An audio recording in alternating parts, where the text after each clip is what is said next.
warahmatullahi wabarakatuh. Anak-anakku sekalian, ketemu lagi dengan Ibu Nik untuk sesi kedua dari enzim, yaitu sifat kerja enzim. Nah, sebelumnya kalian telah mempelajari hasil praktikum tentang enzim yang menggunakan ekstrak hati, di mana kerja enzim itu dipengaruhi oleh pH dan suhu. Nah, selain itu ada lagi hal-hal yang berkenaan dengan enzim. Jadi enzim itu sebagai ilustrasinya seperti ini. Jadi ini ada enzim lipase. Nah, ini ada enzim lipase. Kemudian kita akan mereaksikan lemak misalnya. Nah, lemak ini berperan sebagai substratnya. Jadi seperti ini. Nah, seperti ini. Ini namanya enzim substrat kompleks. Artinya lipase akan direaksikan dipercepat reaksinya menggunakan enzim lipase. Jadi lemaknya akan direaksikan menggunakan enzim lipase, nanti akan menjadi asam lemak dan gliserol. Bagaimana kalau enzim lipase ini diberi substrat berupa karbohidrat? Nah, kira-kira gimana? Bisa enggak? Tidak bisa, ya, tidak cocok. Nah, ini menunjukkan bahwa enzim itu bekerja spesifik. Ya, enzim bekerja spesifik. Kalau karbohidrat, maka enzim yang digunakan harus enzim yang cocok, yaitu enzim amilase. Ini memang untuk mereaksikan amilo.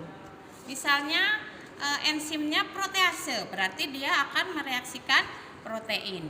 Jadi di samping bekerjanya dipengaruhi oleh suhu dan pH, enzim itu juga bekerja spesifik. Kita reaksikan seperti ini gambarannya. Jadi enzim ditambah dengan substrat akan menjadi enzim substrat kompleks, kemudian hasilnya berupa produk, kemudian enzim kembali. Jadi enzim itu tidak ikut bereaksi tetapi mempercepat laju reaksi. Hal ini disebut sebagai biokatalisator. Jadi sifat yang ketiga ya, enzim adalah biokatalisator. Dia menyebabkan reaksi tetapi dia tidak ikut bereaksi.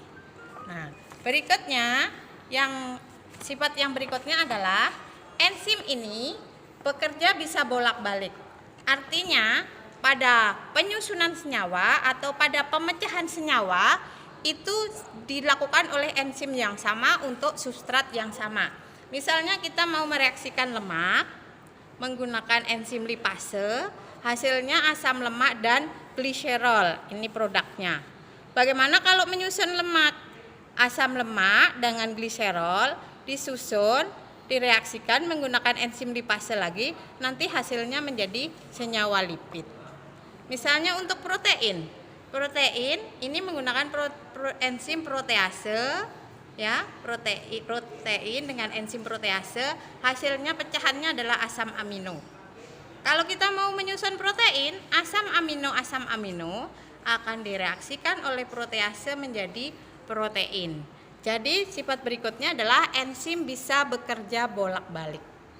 Oke, saya ulangi lagi. Jadi sifat-sifat kerja enzim itu yang pertama dipengaruhi oleh pH dan suhu. Kemudian yang kedua, enzim itu sebagai biokatalisator, dia mempercepat laju reaksi tetapi tidak ikut bereaksi.